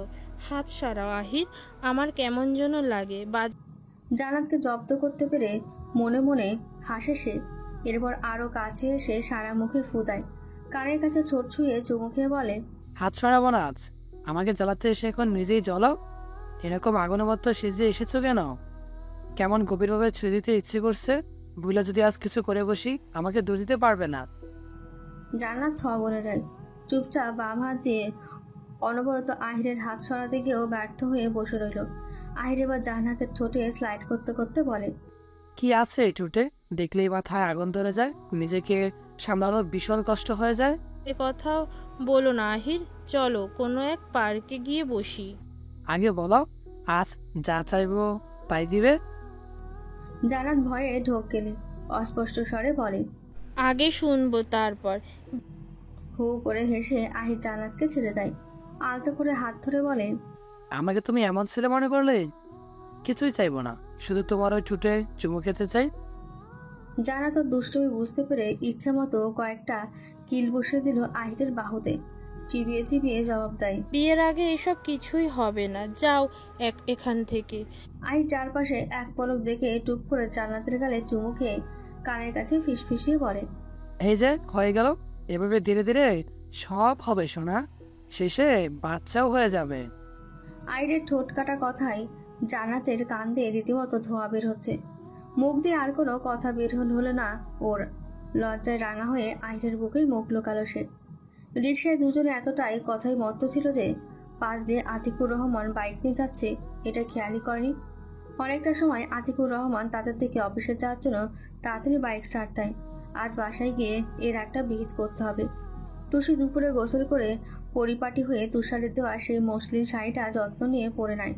ঠোঁটে শুধু হালকা লিপস্টিক ব্যবহার করে 2 হাত ভর্তি চুড়ি পরে। এরপর রিমিকে ডাকার জন্য বেরিয়ে যায়। রুমে এসে আয়নায় নিজেকে দেখে রিমির উদ্দেশ্যে বলে, রিমি দেখ তো কেমন লাগছে আমায়। রিমি শুয়ে শুয়ে বই পড়ছিল। তুষিকে দেখে উঠে বসে, নাকের ডগা থেকে চশমাটা ঠিক করতে করতে বলে, সুন্দর, কোথাও যাবি নাকি? আরে না, কার সাথে যাব, এমনি মন চাইলো তাই পড়েছি। আই তো কয়েকটা সুন্দর ছবি তুলে দে। ছাদেকে রিমি একটার পর একটা ছবি তুলে দিল। এরপর তুষি রুমে এসে তুষারের ইনবক্সে এক এক করে সবগুলো ছবি সেন্ড করে শেষে ভাবলো ভিডিও কল করা যাক। তুষার তখন বাইরে বন্ধুদের সাথে আড্ডা দিচ্ছে। ফোন কল আসায় একটু দূরে যায় সে। রিসিভ করতে দেখতে পায় কাঙ্ক্ষিত সেই প্রেয়সীর লজ্জারাঙা মুখ। তুষার মুচকি হেসে বলে, কিরে, এভাবে সেজে গুজে কোথায় যাচ্ছিস? এখনই জামাই বাড়ি যাওয়ার প্ল্যান করা হচ্ছে? তুষির সব লজ্জা যেন অচিরেই পরিবর্তন হয়ে গেল। ঠোঁট উল্টে জবাব দেয়, এমন ভাব করছো যেন কিছুই জানো না। তোমাকে দেখানোর জন্যই তো ভিডিও কল দিলাম। শাড়িটা সুন্দর। থ্যাংক ইউ জঙ্গলি ভূত। মানতেই হবে, মন মানুষের পছন্দ আছে। তুষার অবাক হওয়ার ভঙ্গিতে বলে, এসব কি বলিস তুষু? কে না কে তোকে শাড়ি দিয়েছে? এটা তুই আমার ঘাড়ে চাপিয়ে দিচ্ছিস। এটা কিন্তু খুব খারাপ তুষু। তুষারের ছন্নছাড়া কথায় মেকি রাগ উঠে যায় তুষির। রাগে চিপিয়ে চিপিয়ে বলে, নাটকের বংশধর, শয়তানের শয়তান। তোমার হাতের লেখা দেখে আমি বুঝতে পেরেছি এটা বন মানুষ ছাড়া আর কেউ না। যাক, মাথায় একটু হলেও বুদ্ধি আছে তাহলে। তোমার থেকে হাজারটা বেশি। তুষার এক দৃষ্টিতে তুষিকে পরখ করে দুষ্টুমির স্বরে বলল, বুকের উপরের তিলটা দেখানোর জন্য ভিডিও কল দিয়েছিস বুঝি? যা দুষ্টু, আমার তো লজ্জা লাগছে। চোখ শুধু ওই দিকেই চলে যাচ্ছে। এইভাবে তাকালেও তো আবার বলবি তুষারের চোখ খারাপ। আসলে তুই নিজেই তো আমাকে সিরিয়াস করছিস। এমন কথায় তুষি হকচকিয়ে যায়। মাথা নাড়িয়ে নিজেকে দেখে রেগে বোম হয়ে যায় সে। রাগে ফুঁসতে ফুঁসতে টপ করে কল কেটে দেয়। মনে মনে হাজারটা গালি দিয়েই শাড়ি চেঞ্জ করতে ওয়াশরুমের দিকে পা বাড়ায়। যার জন্য এত কিছু করলো সে সবসময় বাজে কথা বলে। জঙ্গলি ভূত কোথাকার। চেঞ্জ করে আসতে দেখতে পায় তুষারের নম্বর থেকে একটি ছোট্ট মেসেজ। রানী এত সুন্দর কেন বলতে পারো? এই যে চোখ ধাঁধানো সুন্দর, বেশিক্ষণ আমি চেয়ে থাকতে পারি না তোমার ওই রূপের দিকে। আমি জ্ঞান হারাই, কথা হারাই, সব যেন তালগোল পাকিয়ে ফেলি। রাগ করে না সুইটহার্ট? আমি খুব শীঘ্রই আসছি তোমার ওই লাল টমেটোর মতো গালে লক্ষবার চুমু খেতে। এই যা বাবা, আমার কথায় লজ্জা পেলে? তুষির রাগ নিমেষেই উধাও হয়ে যায়। লজ্জা এবার আসলে গাল দুটো লাল হয়ে ওঠে। প্রাণ ভরে শ্বাস নিয়ে তুষারকে নিয়ে নিজের কল্পনার জগতে পাড়ি জমায় সে। নিজের মতো করে তুষারকে নিয়ে ভাবতে থাকে। রিমি শুয়ে শুয়ে পড়ার সময় মেসেঞ্জারে এক ফেক আইডি থেকে মেসেজ আসে। ফোন তুলতেই দেখতে পাই, পহেলা ফাল্গুনের শুভেচ্ছা, আপনি খুব মায়াবী। যখন নাকের ডগা থেকে আলতো হাতে চশমা ঠিক করেন, আমি যেন দিক হারাই। মনে হয় সামনে বসিয়ে হাজার ক্ষণে শুধু আপনার মুখপানেই তাকিয়ে থাকি। আমাকে ভুলেও খুঁজতে আসবেন না। কখনো আমি নিচ থেকে ধরা না দিলে ধরতে পারবেন না। আপনার কোনো এক শুভাকাঙ্ক্ষী। এমন অস্বাভাবিক মেসেজ দেখে রিমি দুই ভ্রু ভীষণ রকম কুঁচকে যায়। চিন্তা করতে থাকলো, এটা কে হতে পারে। কোনোভাবেই তেমন কাউকে মনে পড়ল না তার। শেষে জেবাকে মেসেজ করেও আশানুরূপ কোনো উত্তর পেল না রিমি। এক দীর্ঘশ্বাস ফেলে বই হাতে নিয়ে পড়তে বসলেও আজ যে কি হলো তার। একটি অক্ষরও মনে রাখতে সক্ষম হলো না সে। সব যেন মাথার ওপর দিয়ে যাচ্ছে। সারাক্ষণ মাথায় ঘুরতে থাকলো এই মেসেজ কে দিতে পারে। তুষারের সব বন্ধুরা ঢাকার এখানে সেখানে ঘুরে সন্ধ্যা হলে যাওয়ার জন্য রিকশায় উঠল।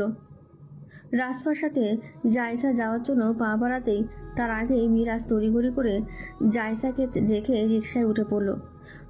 রাজপা চোখ বড় বড় করে তাকিয়ে বলল, তুই রিকশায় কি করিস? নাম বলছি। এই জায়সা, আয় তাড়াতাড়ি। পঙ্কজ মিরাজের পিঠে দরাম করে একটি ঘুষি মেরে বলে, বজ্জাতের হাড্ডি, নাম তুই। আজ আমরা দুইজন রাফসার সাথে ডেটে যাব, কি বলিস তুষার? জায়সার দাঁত কটমট করে বলল, যত সব, তোদের এই ঢং দেখলে মরে যেতে ইচ্ছা করে। রাফসা আমি গেলাম, তুই কি করবি করিস। জায়সা গিয়ে অন্য রিকশায় বসে পড়ল। তুষার দুষ্ট এসে বলে, বাসর ঘরে 1 মিনিটও শান্তি দিব না শালা। দেখবি রুমে চিপা চাপাতে আমি আর পঙ্কজ লুকিয়ে আছি। আমাদের জ্বালায় তো আজ প্রেম ঠিকমতো করতে পারলি না। থাক, গেলাম আমরা। যা শয়তানের দল। পঙ্কজ আর তুষার কাঁধে কাঁধ মিলিয়ে রাফসার সাথে সেই রিকশায় চেপে বসে। মিরাজ রাফসার দিকে তাকাতেই দেখে তার চোখে আগুনের ফুলকি ঝরছে। এক ধাক্কা দিয়ে মিরাজকে দূরে সরিয়ে দেয় রাফসা। ঝাঁঝালো স্বরে বলে, দূরে থাক বদমাইশ। একটু সায় দিয়েছি বলে কি মাথা কিনে নিয়েছিস? মিরাজ ওর কথায় তেমন পাত্তা দিল না। সাহস বাড়িয়ে আজ প্রথমবারের মতো আলতো করে নিজের হাতের ভাঁজে রাফসার হাত রেখে বলল, সবসময় কাট কাট গলায় কথা বলিস কেন? মিষ্টি মিষ্টি কথা বলাস। তুই হওয়ার সময় কি আন্টি মুখে একটু মধু দিয়েছিল না? রাফসা হাত সরাতে চাইলেও কোনো কাজ হয় না। মিরাজ আরো শক্ত করে চেপে ধরে। দাঁতে দাঁত চেপে রাফসা বলে, ফাজলাম পেয়েছিস, হাত ছাড় বলছি। ওহ, আজ শুধু ভালোবাসা হবে। তুমি আমি মিলে চলে যাব বহুদূরে, যেখানে তুমি ছাড়া কেউ থাকবে না। আমি হব তোমার বাগানের মালিক আর তুমি হবে আমার ঘর হলে। রাফসা চুপ হয়ে শোনে। দিন দিন এই বলদ যেন অচিরেই চালাক হয়ে যাচ্ছে। হুট করেই কেমন কবি হয়ে যায়। আর মনে আজ রাফসা মিরাজের কাঁধে মাথা রাখে। 4-5টা প্রেমিক প্রেমিকার মতো না হলেও শেষ বিকেলটা দুজনে একান্তই আলাদা একটু সময় কাটায়। সন্ধ্যার পর কলিং বেলের শব্দে আমিনা বেগম রুম থেকে দ্রুত বেরিয়ে দরজা খুলতে দেখতে পায় তান্না আর রামিম দাঁড়িয়ে আছে। এতদিন পর আমিনা বেগমকে দেখে খুশিতে চোখ দুটি চিকচিক করে তান্নার। আবেগে আপ্লুত হয়ে মুহূর্তে জড়িয়ে ধরে বলে, কেমন আছো মা? আমিনা বেগম নরম হেসে দুজনকে ধরে ভেতরে নিয়ে আসে। মেয়েকে আদর করে থুতনিতে হাত রেখে বলে, ভালো আছি, তোদের আসতে সমস্যা হয়নি তো? রামিম সালাম দিয়ে জবাব দেয়, না আম্মা, কোনো সমস্যা হয়নি, শুধু রাস্তায় অল্প একটু বমি করেছে তানহা। এরপর তানহার দিকে চেয়ে তাড়া দেয় রামিম। মায়ের সাথে পরেও কথা বলতে পারবে, আগে যাও, ফ্রেশ হও। আমিনা বেগম হাই হাই করে ওঠে। কি বলো বাবা, তানহা তো গাড়িতে এখনো বমি করে না? মরির মুখে জবাব দেয় তানহা। কেমন গা গুলি আসলো মা, ভালো লাগছে না, গাড়ির ধোয়াতেও বমি চলে আসছে। মেয়ের দিকে আর তাকিয়ে থাকতে পারলেন না তিনি। ততক্ষণে বাড়ির সবাই সেখানে উপস্থিত হয়েছে। রামিম সবার সাথে ভাব বিনিময় করে নেয়। তান্নার শরীর খানিকটা দুর্বল থাকায় দুজনকে তান্নার রুমে নিয়ে যায় আমিনা বেগম। তৎক্ষণাৎ রিমি, তুষি আর জান্নাতও তাদের পিছু পিছু সেখানে উপস্থিত হয়। তুষি খুশিতে বাকবাকুম হয়ে তাদের উদ্দেশ্যে বলে, ভাইয়া কেমন আছো? আপু এতদিন পর আসলি কেন? জানিস কত মিস করেছি। তান্না বোরকা খুলে গায়ে ওড়না পরতে পরতে উত্তর দেয়, আমার সাথে চাপাবাজি কম কর, কেমন মিস করেছিস তা বেশ বুঝতে পারছি আমি। একবার ফোন দিয়ে খোঁজও তো নিস না, আবার বড় বড় কথা। রিমিও তান্নার সাথে তাল মিলিয়ে বলে, ঠিক বলেছ আপু, পড়তেও বসে না, ফোন ঠিক মতো কথাও বলে না। জানো না আপু, কাকিয়া যে কত বকুনি দেয়, তবুও ওর ঘাড়ের রং সোজা হয় না। আই চুপ কর তুই, আমি পড়তে বসি না এমন মিথ্যা কথা কিভাবে বলতে পারলি? তুষি রিমির দিকে তেড়ে গেলে রামিম হেসে বাথরুমে ফ্রেশ হতে চলে যায়। তান্নার মাথা ধরেছে ভীষণ, তাই আর কোনো কথা বাড়ালো না। তীর বোনের সাথে হালকা কথা বলেই শুয়ে একটা লম্বা ঘুম দেওয়ার জন্য প্রস্তুতি নিল। আমিনা বেগম রুমে নাস্তা নিয়ে এসে দেখে রামিমের সাথে তুষি আর রিমি আড্ডা দিচ্ছে। তান্নার দিকে তাকাতেই দেখতে পায় চোখের নিচটায় কালচে রং ধারণ করেছে। মায়ের বুকের ভেতরটা এমন জীর্ণ রোগাক্রান্ত মুখের দিকে অপলোক নয়নে চেয়ে হু হু করে ওঠে। এতটা পথ জার্নি করে আসায় দুজনকে একা রেখে তুষি আর রিমিকে নিয়ে চলে যায়। সবাই চলে গেছে। রামিম দরজায় ছিটকিনি লাগিয়ে আস্তে ধীরে বিছানায় উঠে বসে। এরপর পেছন থেকে তান্নাকে জড়িয়ে ধরে ফিসফিসিয়ে বলে, তোমার মুখ এমন শুকনো লাগছে কেন? খুব বেশি খারাপ লাগছে? তান্না একটু নড়ে চড়ে ওঠে। রামিমের দিকে ঘুরে জবাব দেয়, আমার ভালো লাগছে না, মাথা ভীষণ ব্যথা করছে, কেমন বমি বমি ভাব হচ্ছে আমার। রামিম শুয়ে তান্নাকে বুকে আগলে নেয়, ঠোঁটে গাঢ় চুম্বন করে শুধায়, একটা লম্বা ঘুম দাও, ঠিক হয়ে যাবে। রামিমের অল্পখানি ছোঁয়া পেয়ে বুকে আদুরে বিড়াল ছাড়ার মতো লেপটে যায়। কণ্ঠ নরম করে জবাব দেয়, জড়িয়ে ধরে রাখো। শক্ত করে জড়িয়ে ধরে তান্নার মাথায় হাত বুলিয়ে দেওয়ার সময় রামিমের কিছু একটা মনে পড়ে যায়। মস্তিষ্কে ভাবনাটি হানা দিতেই সে চমকে তান্নার দিকে দৃষ্টি নিক্ষেপ করে। তড়িৎ গতিতে তান্নার মলিন মুখের পানে তাকিয়ে ভাবতে থাকে। সে যা ভাবছে তা যদি সত্যি হয় তবে এর থেকে শ্রেষ্ঠ অনুভূতি একজন স্বামীর কাছে আর কিচ্ছু হবে না। উত্তেজনায় শরীরের রন্ধ্রে রন্ধ্রে শিহরিত হয়। তান্নার গালে হালকা চাপ্পড় মেরে বলে, এই তানহা, শোনো না, তোমার পিরিয়ড লাস্ট কবে হয়েছিল? 2 মাস আগে। কেন? ভাঙাবা কণ্ঠে উত্তর দিয়ে চট করে তাকায় সে। দেখে রামিমের ঠোঁট প্রাণ ভরা তৃপ্তিকর হাসি। তানহাকে আরো শক্ত করে জড়িয়ে ধরে বলে, আমি যা ভাবছি তুমিও কি তাই ভাবছো? হ্যাঁ, আমার মনে হচ্ছে এটা। আজকাল না মাছ দেখলেই কেমন নাক ছিটকে আসে আমার। গন্ধ একদমই সহ্য হয় না। অজানা এক খুশিতে রামিম ওর সারা মুখে এলোপাতাড়ি চুমু খায়। মাথা নিচু করে পেটে চুমু খেতেই কেঁপে ওঠে তানহা। 2 হাত দিয়ে রামিমের চুল আলতো করে খামচে ধরে। রামিম ঠোঁট ছুঁয়ে বলে, দোয়া করো এটা যেন আসলেই সত্যি হয়। তবে আমার থেকে খুশি এই পৃথিবীতে আর কেউ হবে না। আমার একটি অংশ, একটি চিহ্ন তোমার মাঝে বাস করবে। সে আসবে আমাদের ছোট্ট সংসারটা পূর্ণ করতে। তোমাকে অনেক ভালোবাসি তানহা, অনেক। তান্না সিক্ত নয়নে রামিমের পাগলামি দেখে। মা হওয়ার অনুভূতিতে কেমন অন্যরকম লাগে। গায়ের সমস্ত লোমকূপ শিরশির করে ওঠে। সুরসুর করে দুপায়ের তালু। তান্না আর ভাবতেই পারল না। রামিমের গলায় মুখ গুজে বলে, কালকে সকালে প্রেগন্যান্সি কিট এনে দিও তো। অবশ্যই আনবো। এবার ঘুমাও। আজ আমি কত যে খুশি তোমাকে বলে বোঝাতে পারবো না তানহা, একটুও পারবো না। এই যেন এক ভয়ঙ্কর অনুভূতি। তান্না চুপটি করে রামিমের সাথে মিশে থাকে।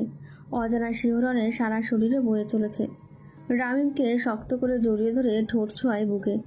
এখনও তান্নার স্পর্শে বেসামাল হয়ে যায় সে। এবারও যেন তাই হলো। কোনোভাবে সামলাতে পারল না রামিম। নিজের উত্তপ্ত ঠোঁট জোড়া নিয়ে তান্নার নরম উষ্ণ ঠোঁট দুটি চেপে ধরল। রামিমের এক এক ছোঁয়ায় তান্না সুখ খুঁজে পায়। মনে হয় সবসময় এভাবে তার সংস্পর্শে থাকুক, ভালোবেসে অতল গহীনে ডুবিয়ে রাখুক। এক পর্যায়ে দাঁতে দংশনের রক্ত বেরোলে ছেড়ে দেয় রামিম। উত্তেজনায় ঠোঁট ছেড়ে ধীরে ধীরে তান্নার গলায় মুখ গুজে দাঁত দাবিয়ে দিলে তার সারা শরীর কেঁপে ওঠে। টানা ব্যথায় কুকিয়ে উঠলেও ভালোবাসার পরশে সেও রামিমের চুল খামচে ধরে। শ্বাস প্রশ্বাস হয়ে যায় ভীষণ এলোমেলো। নিঃশ্বাস ভারী হওয়ায় ক্রমশ তান্নার বক্ষজে নরম দুটি অংশ ঘন ঘন ওঠানামা করে। রামিম নিজের মধ্যে নেই, এটা বেশ বুঝতে পারে তান্হা। একবার ভাবছে বাধা দেবে, তবুও তান্নার মন যে বড্ড বেহায়া। সেও চাইছে আরও গভীরভাবে ভালোবাসুক রামিম। এক পর্যায়ে তান্না হালকা ঢোক গিলে তৃষ্ণার্ত গলা ভিজিয়ে কেঁপে ওঠা কণ্ঠে বলে, কি করছো রামিম, ছাড়ো। যদি সত্যি আমি প্রেগনেন্ট হই তাহলে এখন এসব ঠিক হবে না। তান্নার কথায় রামিম হুঁশ ফিরে পায়। তবু এই মুহূর্তে কন্ট্রোল করা সহজ ব্যাপার নয়। সারা শরীরে যে কারেন্টের শক লেগেছে। তান্নার বুক থেকে মাথা তুলে বালিশে মাথা রাখে। বড় বড় কয়েকটা শ্বাস নিয়ে কয়েক মিনিট পর নিজেকে স্বাভাবিক করে বলে, পাশে এমন বউ থাকলে কেউ কন্ট্রোল করতে পারে না জানে মা। তান্না যেন একটু লজ্জা পেল। অন্য পাশ হয়ে ঘোরে চোখ খেচে বন্ধ করে রাখল। রামিম বাম হাত দিয়ে তান্নাকে পেছন থেকে মোলায়েম হাতে জড়িয়ে দুজনেই অতঃপর গভীরভাবে মত্ত হয়। রাত 8টার পর আতিকুর রহমান বাসায় ফেরে। সারা মুখ জুড়ে কোনো হাসির চেটে ফোটাও নেই, আছে শুধু গম্ভীর থমথমে ভাব। রুমে এসে হাতের ঘড়ি শব্দ করে রাখলেন। পরনের শার্টটা গরমে ঘেমে নেই একাকার। এমন অস্বাভাবিক আচরণ আমিনা বেগম কয়েক সেকেন্ড আতিকুর রহমানকে পরখ করলেন। মুখ উল্টে প্রশ্ন করল, অফিসে কিছু নিয়ে কি ঝামেলা হয়েছে? আপনার মুখ এমন মলিন কেন? আতিকুর রহমান কোনো জবাব দিলেন না। চুপচাপ পরনের কাপড় চেঞ্জ করে লুঙ্গি আর ফতুয়া গায়ে দিয়ে তিরিক্ষি মেজাজে বলল, খিদে পেয়েছে, খাবার টাবার কি কিছু হয়েছে নাকি ঘুমিয়ে পড়বো? হ্যাঁ চলুন, আপনার জন্যই তো আমরা সবাই অপেক্ষা করছিলাম। তানহার শরীর তেমন ভালো না, আসুন ফ্রেশ হয়ে। তড়ি করে করে আমিনা বেগম জবাব দিলেন। খাবার টেবিলে যাওয়ার জন্য রুমের বাইরে পা বাড়াতেই আতিকুর রহমানের গম্ভীর স্বর ভেসে আসলো, খাবার টেবিলে সবাইকে ডাকো, ছোট বড় সকলেই, সবাই মানে সবাই, বুঝতে পেরেছ? কিঞ্চিত মুহূর্তের সময় নিয়ে ভেবে আমিনা বেগম দ্রুত উত্তর দেয়, ঠিক আছে, আছি সবাইকে। আমিনা বেগমের তারায় সবাই ঝটপট ডাইনিং টেবিলে বসে পড়ল। বাড়ির সকলের মধ্যে কেউই বুঝতে পারছে না আজ এভাবে আতিকুর রহমান কেনই বা উপস্থিত থাকতে বললেন। প্রায় 5 মিনিট পরেই তিনি নিজের জন্য বরাদ্দকৃত চেয়ার টেনে বসলেন।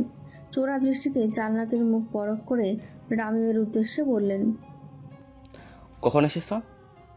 বাসার সবাই কেমন আছে? একগাল হেসে রামিম সালাম দিয়ে উত্তর দেয়, জি আব্বা, সন্ধ্যার পরেই এসেছি। বাসার সবাই আলহামদুলিল্লাহ ভালো। জান্নাত, তোমার সাথে রিকশায় বসা ছেলেটা কে ছিল? বড় আব্বুর মুখে নিজের নামে এমন সব কথা শোনার জন্য কোশমিন কালেও প্রস্তুত ছিল না। রীতিমতো চমকালো, ভরকে গেল জান্নাত। চোরের মতো ধরা পড়া অপরাধীর ন্যায় হাত দিয়ে নখ খুঁড়তে থাকে। এভাবে সকলের চোখে ফাঁকি দিয়ে প্রেম করে যে একদিন ধরা পড়ে যাবে, এটা জান্নাত ভেবেই দেখেনি। ভয়ে হাত পা জুড়ে শীতল ভাব বিরাজ করছে, মুখে কোনো রা নেই। আতিকুর রহমানের কথায় সবাই জান্নাতের দিকে অবাকের ন্যায় দৃষ্টি নিক্ষেপ করে। তুষির বুক কাঁপছে, আজ একটা কুরুক্ষেত্র হতে চলেছে। দেখলো তো দেখলো, সে বাবার চোখে পড়ল। নাজা বেগম সহ সকলে নীরবতা পালন করে ঘটনাটি বোঝার চেষ্টা করছে। জান্নাতকে চুপ থাকতে দেখে আতিকুর রহমান গলা খ্যাকারি দিয়ে পুনরায় বললেন, মনে পড়ছে না তাই না? আচ্ছা, মনে করে দিচ্ছি। সেজে গুজে শাড়ি পরে রিক্সায় যার সাথে পাশাপাশি বসে হেসে খেলে কথা বলছিলে, সেই ছেলেটার কথাই বলছি। বলছেন ভাইজান? আজ তো জান্নাত ওর বান্ধবীদের সাথে ঘুরতে বেরিয়েছিল। নাজমা বেগম উত্তেজিত হয়ে তাড়াহুড়োয় কথাটি বলে দেয়। জান্নাত তখনও চুপ, ভয়ে কান্না চলে আসছে দু চোখের পাতায়। চোখ তার পায়ের পাতার দিকে স্থির। আজ এক বিন্দু রক্ষে নেই, সে বেশ বুঝতে পারছে। বড় আব্বু, বাবা আর মায়ের হাত থেকে কে বাঁচাবে আজ? আতিকুর রহমান বাম হাতের ইশারায় নাজমা বেগমকে চুপ থাকতে বললেন। জান্নাতকে চুপ থাকতে দেখে এবার যেন কপালের রগ স্পষ্ট দৃশ্যমান হলো। কথায় এক রাশ রাগ নিয়ে ধমক দিয়ে বলেন, ছেলেটিকে জবাব দাও, কি সম্পর্ক তোমাদের? ওর নাম আহির, বড় আব্বু রামিম ভাইয়ার কাজিন, ভালোবাসি আমরা দুজন। আতিকুর রহমানের ধমকে কান্না চেপে ধরা গলায় জান্নাত ফট করে উত্তর দেয়। তান্হা রামিম হা হয়ে যায়। তার কাজিন আহির তলে তলে কিভাবে কি করলো? রিমির এসবে কোনো হেলদোল নেই, যা হওয়ার হবে। তুষি চোরা চোখে অনবরত কপালের ঘাম মুছছে আর জান্নাতের দিকে তাকিয়ে আল্লাহ আল্লাহ করছে। নাজমা বেগম এতক্ষণ চুপ থাকলেও এবার তেলে বেগুনে জ্বলে উঠলেন। মেয়ের বেহায়াপনায় ফুঁসে উঠে তেরে গিয়ে গালে ঠাস করে চড় মেরে দিল।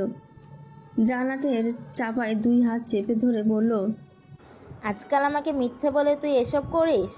বড় চাচার সামনে ছেলে নিয়ে ঘুরিস, লজ্জা করে না? এত কষ্ট করে বড় করলাম আর তুই আমাকে এই প্রতিদান দিলি? তোর বাবা জানতে পারলে কি হবে ভাবতে পারছিস? তোর লেখাপড়া করতে হবে না, সব বাদ। আজ থেকে বাসায় বসে থাকবি, তুই ঘরের সব কাজ করবি। আমেনা বেগম ছুটে গেল জান্নাতকে ছাড়াতে। অনবরত কাঁদছে জান্নাত। তান্হাও আস্তে ধীরে উঠে দাঁড়িয়ে জান্নাতকে নিয়ে দূরে দাঁড়ালো।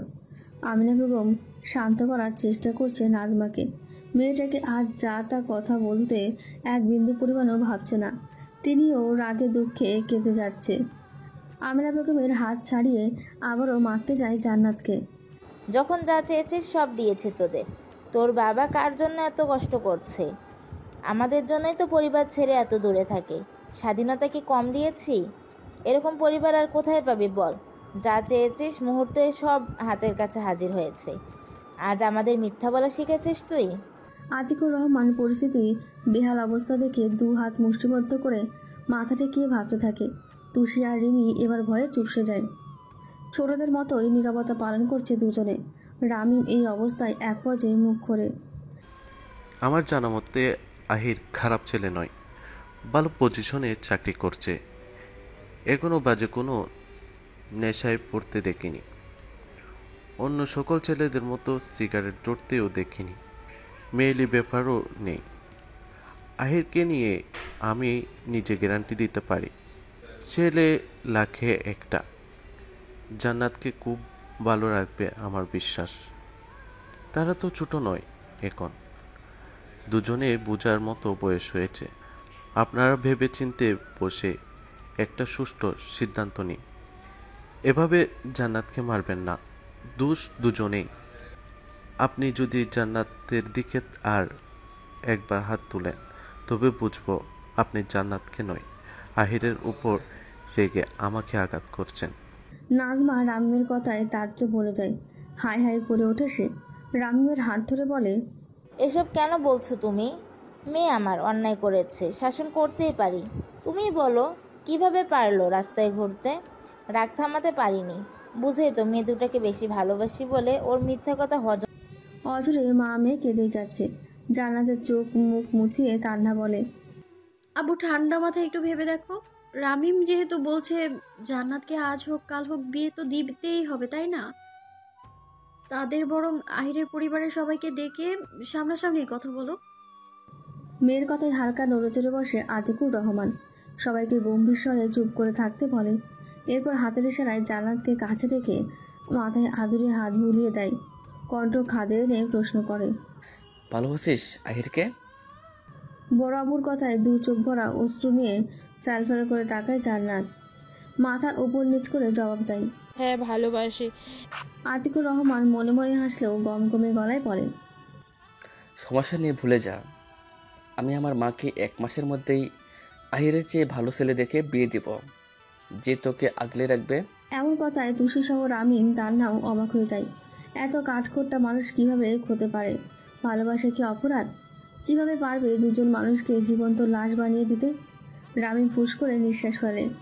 তার জানা আছে এই লোক কতটা ঘাড়তেরা। তানহার বিয়ে নিয়ে কম তো কাহিনী করেনি। এসব বললে একটা সিনেমায় রটে যাবে, নাম হবে জামাই শ্বশুরের যুদ্ধ। এদিকে জান্নাত তড়িৎগতিতে আতিকুল রহমানের দিকে অসহায় চোখে তাকায়।